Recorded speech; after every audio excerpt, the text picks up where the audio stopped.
Bonsoir, bonsoir, bonjour, c'est Congo News 24. Bande Konanga, comme toujours avant de commencer notre émission, nous disons merci à Dieu, nous disons merci à nos chers abonnés et téléspectateurs qui nous suivent partout dans le monde et en RDC. Bande Konanga, soyez les bienvenus.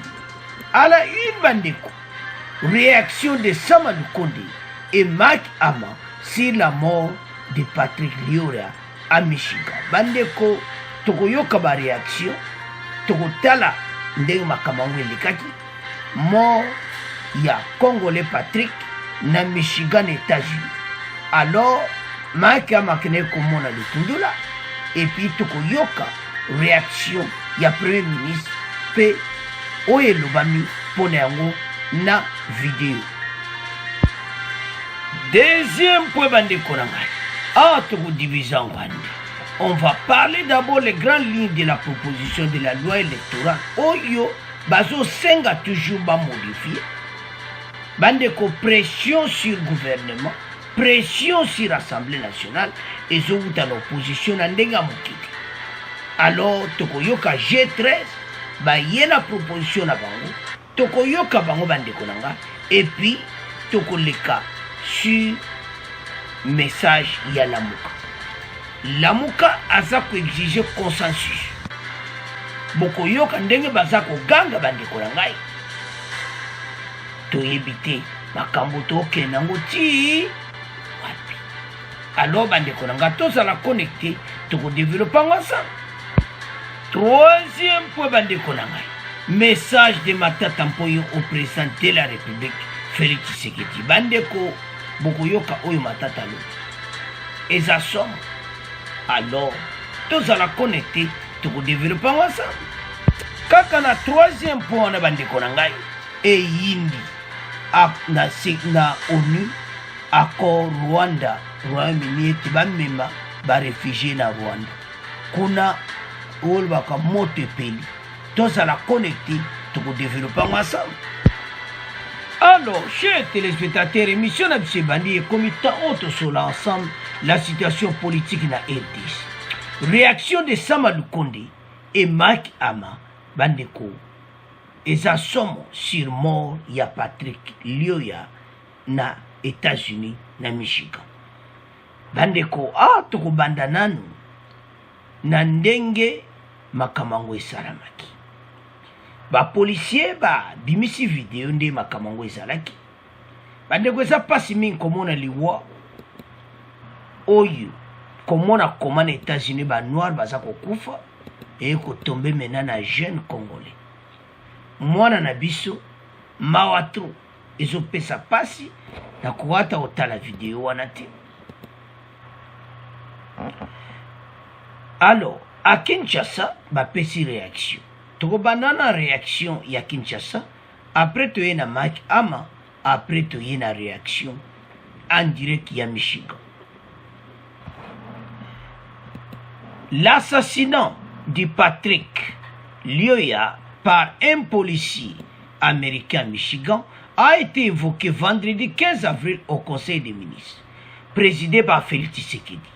Dans sa communication, le Premier ministre Samadou Kondé a condamné cet assassinat, se référant aux assurances de l'ambassadeur des USA en RDC. Samadou Kondé a indiqué que tout est mis en œuvre pour rechercher les policiers coupables afin d'être sanctionnés conformément aux lois américaines. Samadou Kondé a expliqué à un conseil des ministres, a fait ce message que coupable oya sali makambo yo enquête est en cours aux États-Unis. Mais ça mawa parce que États-Unis baza donc si makambo to éviter ce que si la mokolonini ko boma ba noir ezo salama kaka chaque fois. États-Unis comme mboka moko donc mawa parce que to moni ba événement il est kaki yaba loide wakuba bomaka tout ça garçon pa kufi tala ndenge policier azali kolona yi to yebite côté kuna soko afinaki nini asalaki nini okomona te. Alors bankete eza nko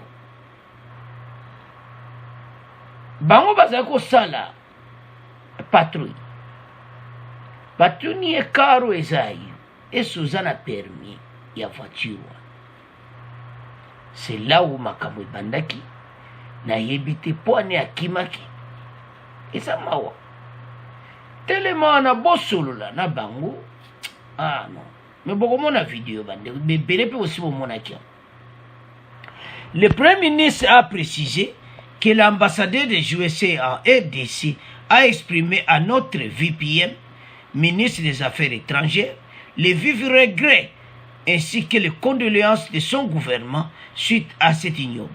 L'ambassadeur des USA en RDC a rassuré le gouvernement de la RDC que tout est déjà mis en œuvre par son pays pour que les policiers auteurs de cet assassinat soient sévèrement sanctionnés conformes aux lois américaines à la matière, apporte le compte rendu du gouvernement.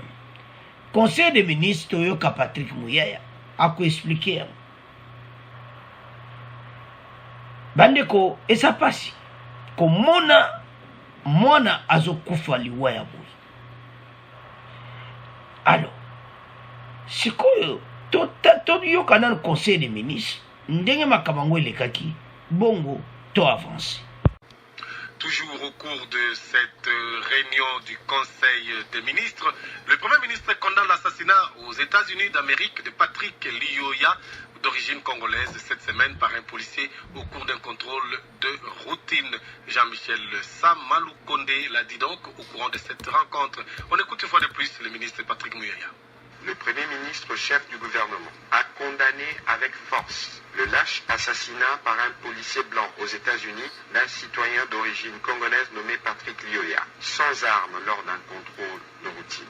Il a précisé que l'ambassadeur des États-Unis d'Amérique en République démocratique du Congo a exprimé à notre vice-premier ministre, ministre des Affaires étrangères, les vifs regrets ainsi que les condoléances de son gouvernement suite à cet acte ignoble. L'ambassadeur des États-Unis d'Amérique a rassuré le gouvernement de la République que tout est déjà mis en œuvre par son pays pour que le policier, auteur de cet assassinat, soit sévèrement sanctionné conformément aux lois américaines en la matière.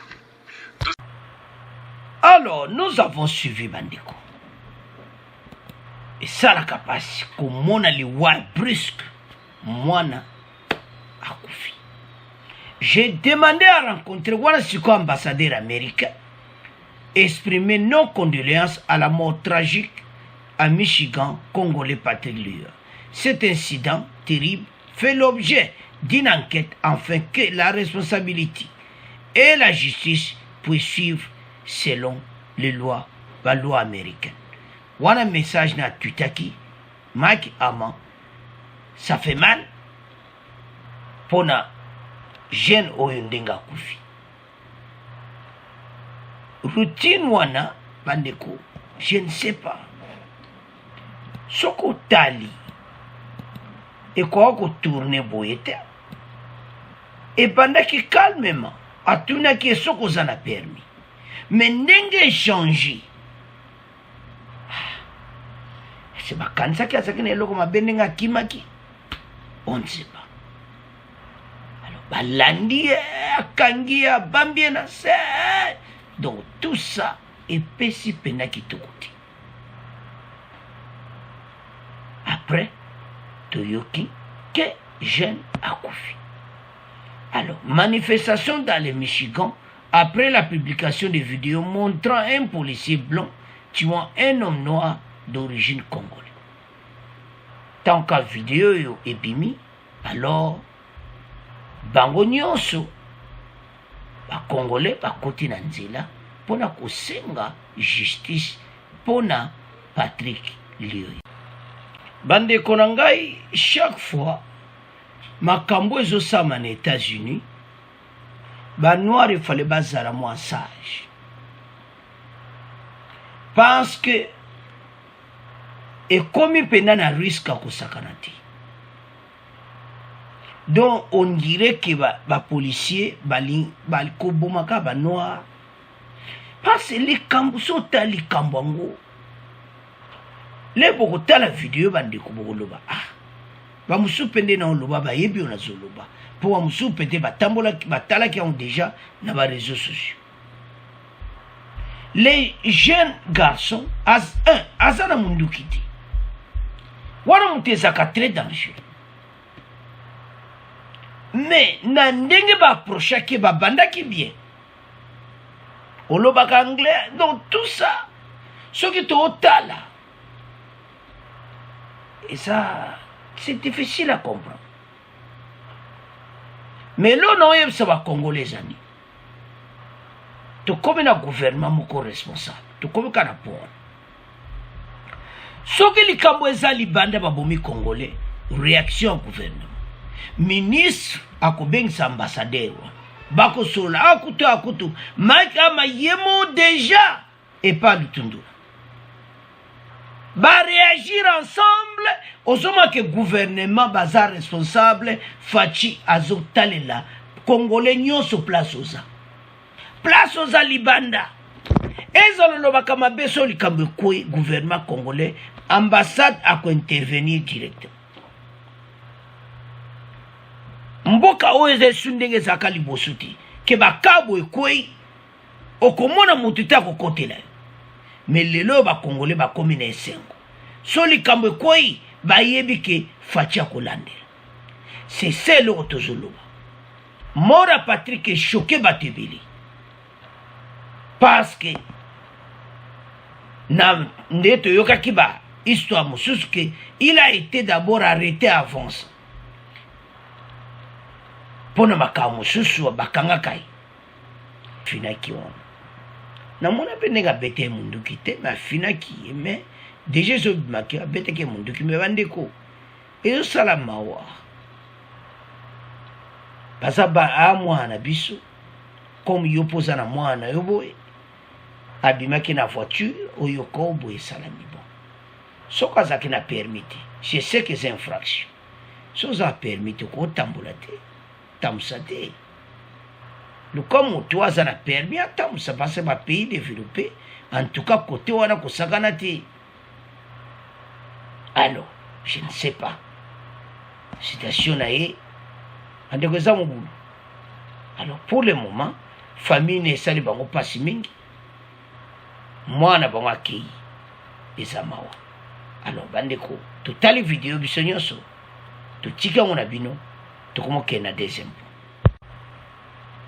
Alors bandeko nanga tokomi na deuxième point na biso, les grandes lignes de la proposition de la loi électorale. Botala mboka na biso élection toyebi soki mboko yo tokokende nango wapi. Élection et donc makambo mosusu tokosala te na EDC bato baza na posa baposte botala G13 baye na loi ya modification bandeko ezoko tali olobi me situation. Le député national Jacques Njoli, membre de la plateforme politique à G13, a su que les modifications de la loi électorale visent à offrir à la République démocratique du Congo des élections démocratiques. Ce cadre du parti du MLC l'a dit jeudi 14 avril à Kinshasa lors de la présentation de l'économie de cette proposition de loi portant modification de la loi électorale. G13 toyibiso nyonso bayaki na baide oyo ya loi électorale. Bazana posa ba modifier basango na sima pression catholique pression FCC pression FCC baluba ko participer te na élection oyo soki loi eza modifiée. Alors que loi wana ezaki déjà adoptée. Mais talande batu baza koswana talande batu bazo potana. Cette proposition de la loi apporte 18 innovations à l'actuelle loi électorale, afin de renforcer la transparence, la crédibilité du processus électoral, mais aussi la certification des votes et des résultats. Le seuil ne parvient pas à rendre compréhensibles les votes. Les résultats doivent être publiés, bureau de vote par bureau de vote. Les familles entières prennent en otage les systèmes politiques. Nous ne voulons pas les suppléants jusqu'à l'ordre du jour du deuxième voie, troisième décret, ajoute Jacques Njoli. Jacques Njoli, aza muta MLC. Aza pe muta G13. Bango na groupement G13 na Délice Sanga, butoko tiele bino extrait. Bango ba lobi ete gouvernement ba djuma kamunyoso na maboko na bango. Bango ba liba modifier yango, ba publier les résultats bureau de vote par bureau de vote. Mais bon pesi proposition wana. Et que gouvernement kotala, c'est ça la démocratie. Mais nazo comprendre te ba menace o ezakuya. Ba sango kuna ba tombo kina ndenga mukete élection 2023. Bon si on nazo yebati. Bande wana za première partie, tato ke na deuxième partie wa la muka. Bolo amen nazo yebati. Donc élection yaka na oka po crier ka ba dégâts total. Toko suka wapi na makambo oyo bandeko nanga paske mboke ko continuer boyete. Mboka oyo il faut avancer nango malembe ke élection ezala na kimia mais oyo tozomona oyo déjà badege bandi donc batu bazotomboka. La famille entière prenne en otage le système politique. Balobi Fatina union sacrée bajima kamnyo en otage. FCC kuna baza kolela. Kuna na simana baba sango une église protestante pe batomboki. Tozo kende wapi. Alors. Toyoka extrait oyo.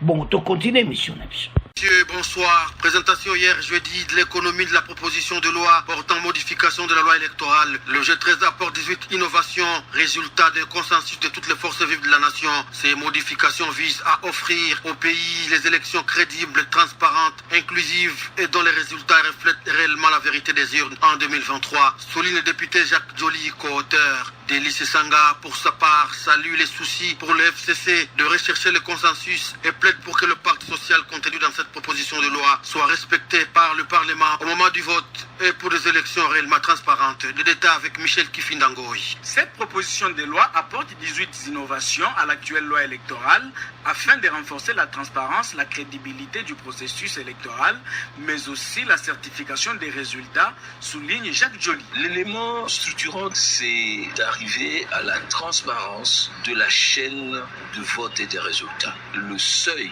ne parvient pas à rendre compréhensible le vote. Les résultats doivent être publiés, bureau de vote par bureau de vote. Des familles entières prennent en otage les systèmes politiques. Non, nous ne voulons plus des suppléants jusqu'à l'ordre du deuxième, pourquoi pas du troisième degré. Pour sa part, Délice Sanga, aussi co-auteur de cette loi, juge légitime le refus du FCC de participer à son examen, mais il encourage à s'impliquer dans l'obtention du consensus. Délice Sanga. Vous voulez des élections en 2023? C'est maintenant que ça se joue. 2023, ça sera déjà trop tard. Et donc cette loi, elle est importante pour tous ceux qui veulent que demain, la démocratie dans notre pays vive et qu'elle soit consolidée. Nous voulons que la crise de légitimité prenne fin. Et ça, pour le bon fonctionnement de nos institutions. Le G13 invite la population à se mobiliser pour que le consensus réuni dans le cadre de l'agenda citoyen et contenu dans sa proposition de loi soit respecté. Alors, bande koto yoki message à G13.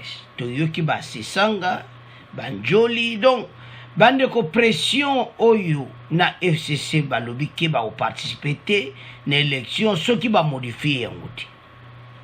Bande ko ezo salama. Bozo yokana ke élection na 2023 makamangune banda lelo 2023 na boy donc misu na bisiza kaka na élection. Et ça fait mal, surtout au tala. Mboko to kenango. Ti wapi. Ba Congolais baza na société de recensement, identification, élection et les cas normal makamonyos. Mais côté politique, baza na tiraima moko kusakana. Te ba tirer des fils. Basango kamuto babandaka. Banda bango bakende pa baeti. balobi que voilà, il faut makambo yo. Donc on a bien que quelqu'un et l'autre moko échange. Bandiko ba créer sukana incompréhension na makambo oyo ndenge kaka bango babandaki. La loi oyo bango bazosenga mboso alobi ke tozala wana biso nyonso todiscute makambo oyo. FCC alobi sans consensus kutu so yoki basesanga na njoli balobi kutu bafélicité FCC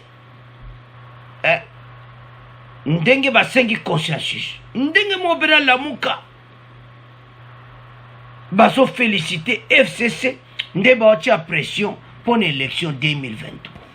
Tozala clair FCC même ata batie libaya lelo combien de bato bakovote bango élection tout eleka wana FCC ye moko ayebi mikolo bandeko bakovote bango ti ya ontana yo kaka babruyo na lobi nzambe peuple na biso mawa tala botala pa bango bamemi mboka na badesisio moko so otali likolo kaka 2022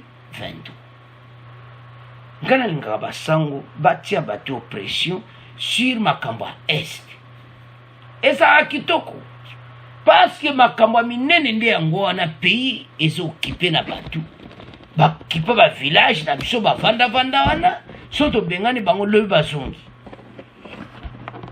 tota solution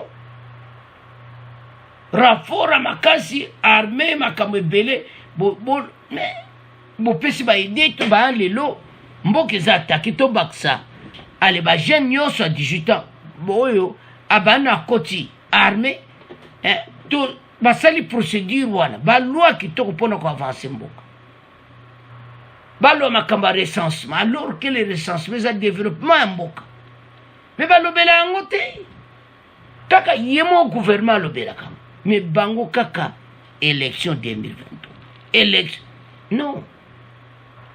Ça se voit clairement que les gens s'intéressent mieux des élections parce que bazana parna bango o etika liyo le koleza ba congolais bango kuna bazate. Il précise également cette proposition de loi assure la transparence de la chaîne de vote des résultats. Balobi faut batia voter à bureau par bureau.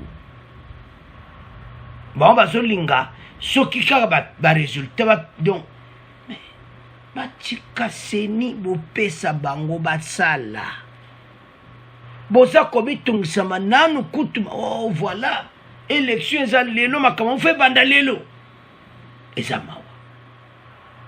Quand je vois pays na biso ermozo kana pasi na motema pourquoi boui les réformes électorales sikoto leka na lamuka kuna kuta tomboki na ndenga mokiti réforme électorale lamuka la DISOP exige le consensus boyo kabandi lisanga bonganga ba tomboki ba Martin Fayulu dozo mona pena ki bazana besoin kaka élection ya babima ba président de la république donc makamususu batika on a pembeni. Et ça qui m'a j'ai été étonné. Dans le message à moi, je crois, 2 semaines passées, que total nan makambo élection, après total makambo est. Et, batu bazako kufa. Bandeko, ça fait mal. La dynamique pour une sortie de crise, Ndebo Monena dit DYSOC, dont la dynamique pour la sortie de crise, de Ponabango aider ces en la crise, exige un consensus autour de l'adoption de la nouvelle loi électorale. Elle prend aussi acte de la suspension de l'examen de la proposition de loi électorale le jeudi 14 avril par l'Assemblée nationale. C'est ce qu'indique la déclaration de cette plateforme lue ce vendredi 15 avril à Kinshasa. Lamuka, c'était hier. Message, wow. Consensus. Les mêmes mots catholiques à hier. Consensus. Ah. FCC. Consensus. Mais Nassau y est bâti. En RDC, il n'y a pas d'autre dossier que l'élection 2023. Ça fait mal. Avançons. Jean-Pierre Lisanga Bonganga, président de ce mouvement politique, membre de la plateforme Lamuka, encourage également les confessions religieuses, notamment les églises catholiques et protestantes, dans leur démarche d'obtenir un consensus sur la réforme de la Commission électorale nationale indépendante. Lamuka Martin Fayulu balobi bazo féliciter catholique na ndenga mukiti. Na ndenga bazo senga consensus. Yango wana botanga. Botala nzela uyu bazo mema pays. Tozo kende wapi notre beau pays la RDC. Consensus élection 2023. Ba loi électorale. Ah nzambe na ngai. Bosala tabatata makamususu. Toyoka Lamuka ndenge batomboki bon to continue mission na biso. Parlons de cette déclaration de la dynamique pour une sortie de crise d'ISOC qui prend acte de la suspension de l'examen de la proposition de la loi électorale par l'Assemblée nationale. Jean-Pierre Lisanga, président de ce mouvement politique, encourage également les confessions religieuses, notamment les églises catholiques et protestantes, dans leur démarche d'obtenir un consensus sur la réforme de la Commission électorale nationale indépendante. C'est ce qu'a déclaré ce membre de la plateforme Lamuka ce vendredi à Kinshasa à la presse. Jean-Pierre Lisanga est au micro de Paul Matendo. La DISOC prend acte de la suspension de l'examen de la proposition de la loi électorale par les citoyens Bosso et exige le consensus autour de l'adoption de la nouvelle loi électorale. La DISOC félicite également des honorables députés nationaux acquis au changement qui n'ont pas participé à cette plénière en exigeant au préalable les consensus entre toutes les parties prenantes sur les réformes électorales. La DISOC félicite les confessions religieuses, plus particulièrement les églises catholiques et protestantes, dans leur démarche pour l'aboutissement de ces consensus.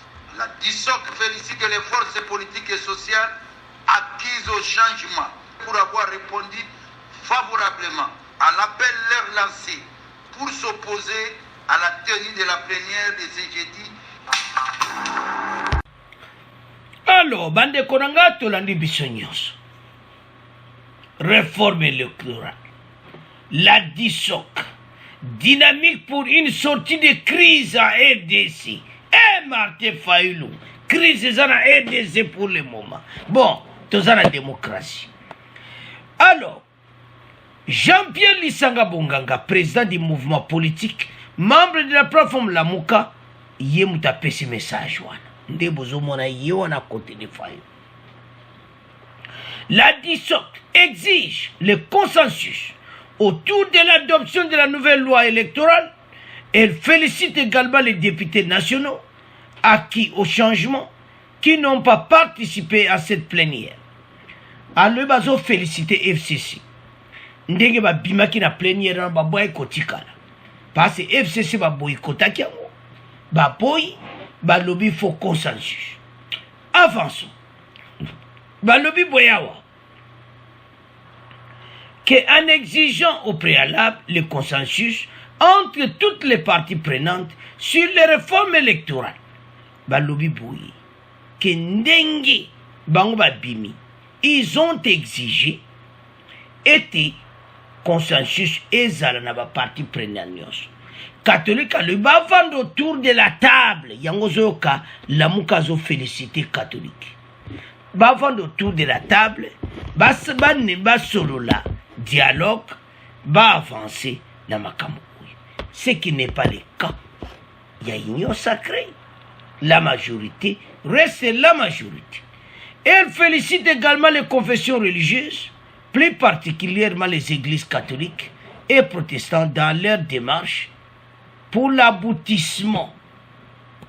Bande Konangai. il y a makambo oyo de ce consensus, indique Jean-Pierre Lisanga Bonganga.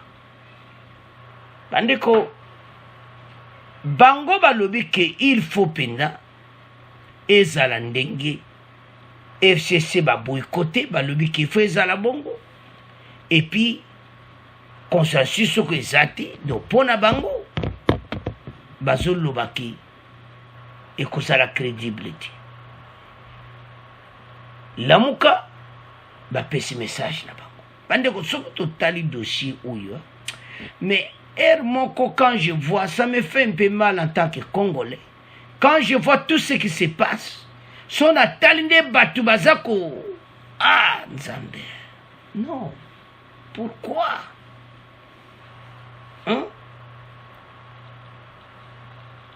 Makambu oyo batu bazako sepelati. Pourquoi? Bozo sepelati. Loi électorale oyo ba modifier yango ba lobete union sacrée ba du makamnyo son otage. Et loko siko zo sala passe ces années de bandeko toki directement na pont wana. Eza oyo ba sango ba lobaki dialogue. Est-ce que soki FCC a Kabila, Martin Fayulu, Katumbi, bango nyonso ba leader politique ba vandi autour de la table. Ba komemela biso nini? Parce que sango ba le avance ba bieza nango partage de postes. Et ça va pour bayokana plus de consensus avant élection. Ba pesi ba idée na bango que un ba lingi na kata ba loi wana ba modifier ba résultat bureau par bureau. Je crois bien ça la makabo, mais je ne sais pas bureau par bureau. Mais na ndenge nazotala nazomona qu'il y a quelque chose qui ne va pas. Ezo senga bandeko makambo yo ba eko komati na niveau mo bandeko ezo senga ki ba nyonso to lobele yango to pesa ba commentaire ki pas de dialogue. Fatia au dialogue parce que tout yo bazo memaka nzela moko parce que basango basi balobaki ombolanda na émission to tiaki FCC lelo ba commencer un dialogue, mais les mêmes bango bazo funda Fatia que voilà ayiba député na bango tout ça hein. Alors balbe en plein mandat jamais ba député ba ko longa côté musu ba kepa musu wana réaction na bango. Alors, bande kotolandi nyonso wana. Et loko tonto résumé pour ezabui. Na ndenge bazo beta c'était makambo élection 2023. Pourquoi pas baluki balsali pe balua mosusu na makambo yo mboka ezokufa. Makambo ebele. Hein? Bo salata marche pour la justice à RDC. Makambo ebele. Mais pas que salate. Hein? Alors, bande konanga, c'est à ce point. Tout ce qui est deuxième point, tout le monde qui est à troisième point. Chers téléspectateurs, point oya suka toko divisé en deux. Toko bandana avec Matata Mponyo, oya lobby et pas ya Fachi. Après, tokei na deuxième point, oyo et yindi na conseil ya ONU au commissariat des réfugiés sur accord Rwanda-Royaume-Uni. Alors, bande konanga to komi na point na biso boyoka oyo Matata alobi na Fachi. Message de Matata au président de la République Félix Tshisekedi. Bande ko Matata Mponyo akomi na suka. Soko moni mutu akomi ka biloba loba boye, c'est-à-dire l'air est grave pour na Matata Mponyo. Na yebite soki ndenge ni na kosala pona ko po makambo parce que yé Azolobake, Aza libre. Il est bloqué, il est en prison à ciel ouvert. Ce qu'on a zoébaté, Fachi Asala Nini. Makambo oyo ezadjana maboko à justice. nazomona te Faci akende kokota makambo oyo parce so tali ndenge makambo bandeko na nga ezosala mawa. Donc tozomona vraiment que oui bato oyo babimisa balwa na bango ke bakanga ete mais dossier moko ekangi dossier à réalisation. Il était alors ministre des Finances. Mais il y a Zobo Sanabongo. Il y a Kangamika comme ministre. Pas ce bandeko. Balouana biso en tant qu'il y a Zaki Premier ministre. Makambo ya Zaki Mabe. Nale ya Zaki Premier ministre bako landete. Nali Bukanga Lonzo tout ça. Maintenant dossier ya Kangami nango. Eza ya réalisation ba mongo abatu. Alors, Avandi, Abaneko Kumale. Le sénateur Augustin Matata Mponyo a de nouveau saisi le président de la République, Félix Tshisekedi, pour dénoncer de graves violations des droits fondamentaux. Les droits relatifs aux restrictions qui lui auraient été imposées de se mouvoir librement tant à l'intérieur qu'à l'extérieur du pays. À lui, Fatinga n'a pas prison à ciel ouvert. Au Lobini, président de la République. Dans sa correspondance du 14 avril, Matata Mponyo rappelle que c'est depuis près d'une année qu'il est privé de ses mouvements à la suite des procédures pénales initiées par le procureur général près de la Cour constitutionnelle et se dit-il sans le moindre soubassement, sans décision de justice, encore moins une quelconque motivation. Andeko bato bayebi otubazosala. Situation naïe, il sait très bien ce qui s'était passé. Il a dit ceci, point n'est besoin de rappeler avec regret la manière irrégulière et brutale qui a conduit le bureau du Sénat à lever mes immunités. À l'objet bureau Sénat balongoli militaire naïe donc d'une façon irrégulière et a autorisé au procureur près de la Cour constitutionnelle d'initier des poursuites dans le cas du dossier si les biens à réaliser. Problème à gouvernement ça, bayebi ke matata ayiba mbongo. Mais si ko ba loi wana oyo ya constitution oyo PPRD batika ke ba gaf nyonso bato basala le bazana ba poste président de la République, premier ministre bakoko landa bango na nguti. Donc côté kuna bako kangite. Maintenant il y a un problème, il y a bien à réaliser. Ce dernier a même conduit à ma mise en résidence surveillée pendant 24 heures en juillet 2021, déplore l'ancien premier ministre. Abina Zalaki pendant la katan surveillance na l'air balandainga na makambo ya ba bien à réaliser.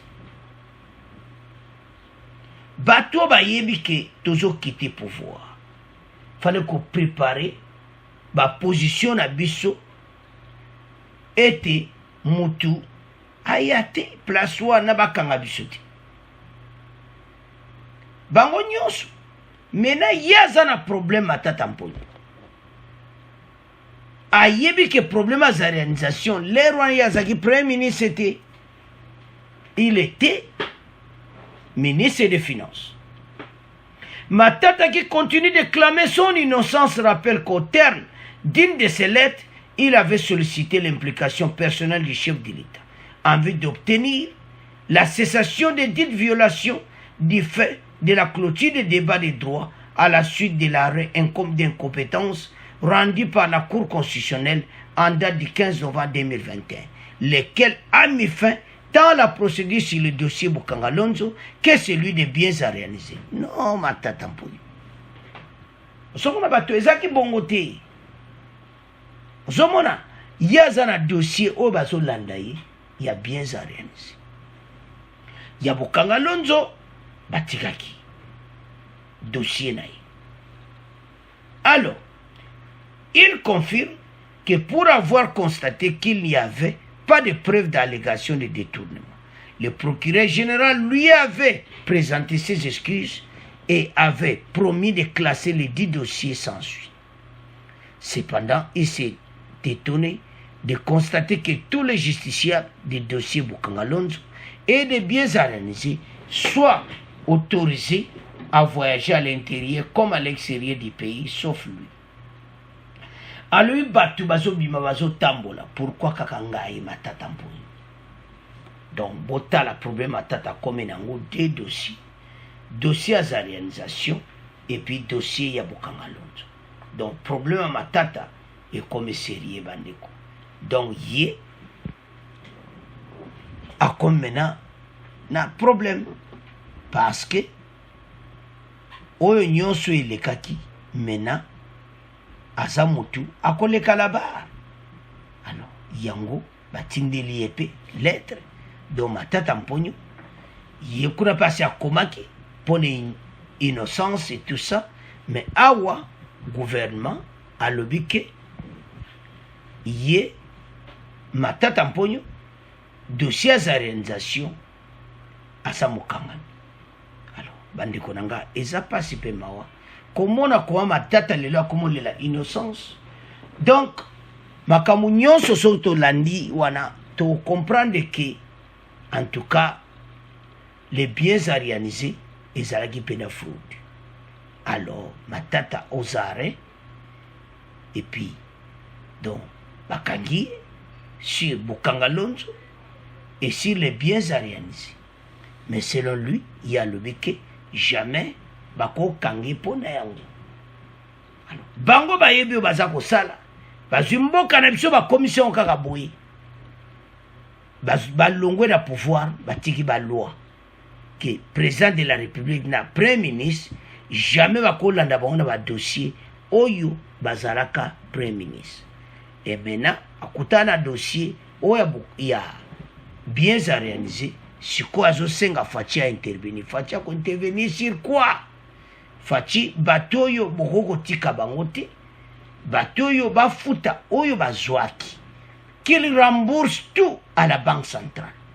Bazong sa bambongo na makambo nyonso bambongo tout bazwa na ya Boukangalonzo et de ça ça besoin bon. Alors bandeko nanga et yindeli matata akomele Fachi azo c'est la réponse. Alors, chers téléspectateurs, comme il a point d'abisso au ya Rwanda. Bandeko citation ya Rwanda o balobaka esi yindi nango na ONU makelele bandeko ya kosakana te. Ba au commissariat des réfugiés balobi to lingi yango te.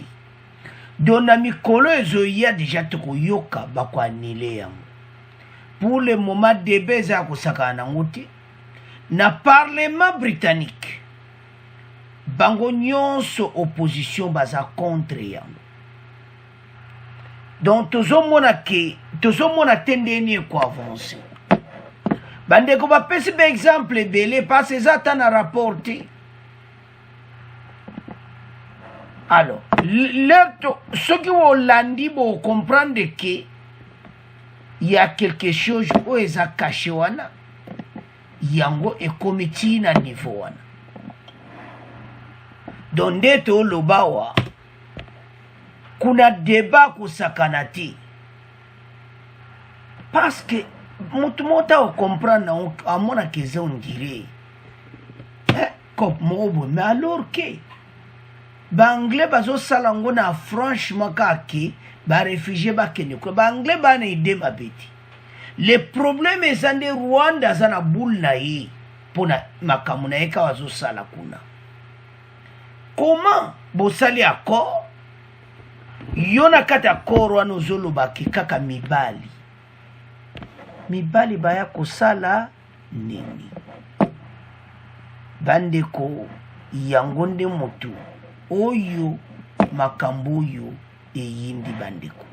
Donc eza situation moko oyo mokili mobimba batelemeli yango bazo sepela te ete Rwanda azwa ba réfugié wana. Alors situation est comme maintenant na niveau ya ONU ba discussion c'est bandi makele lesi ebandi donc yango situation de komisiko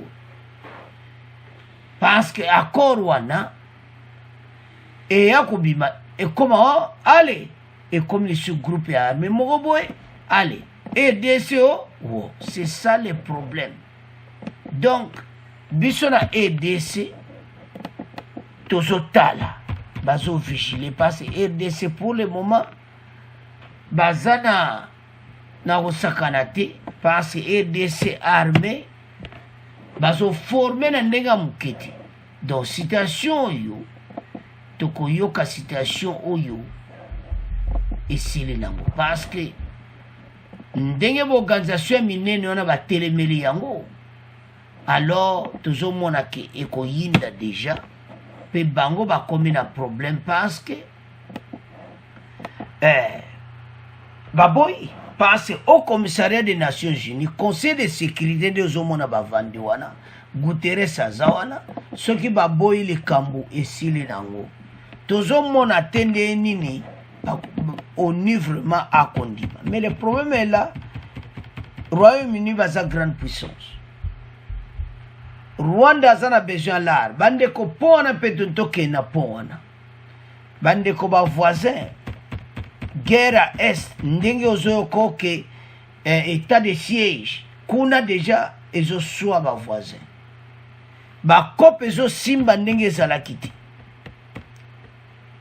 yango wana yaya aweleli nini bapesa ye 120 millions po azwaka bangunda ya bana mibali bakendaka na Rwanda po kaka sala arme me baplan wana nyonso omoni ke soki likambo wana ko bosa plan na moninga biso tozana ide babete mpo na bango kaka bango bazana ide ba besoin balkanisation ekosimba te bandeko na kitona kosakana te botana na chaîne na biso oya ede Congo basango to tchekuna na kitona o balobaka formation ya ba officier bandeko ba colonel ya de père ba lieutenant colonel ba ozala na futur bango wana ya de père et de mère ba wuti ko silisa fati bazo préparer armée pour tozana voisin moko ba bula zanango eko hindela bango yango tozo esa ba congolais que accord wana ekozala nango refugé toyoka na mikolo ekoya malgré information ezobimaki basi baanile mais non eza en discussion na kati ya ONU soki nde baconfirme ke baanile wana nde toyeti opiblie mais pour le moment so otangi partout bazolobaka ke ONU bazosepela nango te bazolinga yango te mais nanu baanile yango te mais soki bolobi bosepela te mais boyebisa Royaume-Uni ke toanile yango mais ti lelo ti sikona bazoloba te alors bandeko nanga botale pa makambo ekomi bavoisin bazoluka tout mais kope na bango kofoire kokwea na mai to aliawa bokoyoka pena ke anile 120 millions ezonga okomi mpiaka danse bavoisin baminere boyiba fati atieli bino état de siège bakope na bino ekoti mobulu opération conjointe FARDC na baugande donc côté est bakope bavoisin ekomi na kati ya mobulu yango baza na nsima 123 mpe masoo na bango ezokomba to osila na mpe kala te alors bandeko na ngai botala epa bavoisin bakomi na problème mais na ndenge baza kosopose nango na ndenge balingi yango te tozozela kaka baanile yango kala te tokoso tozwi confirmation tokopesa bino alors bandeko na nga c'est à ce point tokoma clôturer émission na biso bo abonner massivement bo partager comme d'habitude et puis boke na chaîne na biso wana RD Congo Basango télévision bokomona oyo eza kuna au revoir à la prochaine.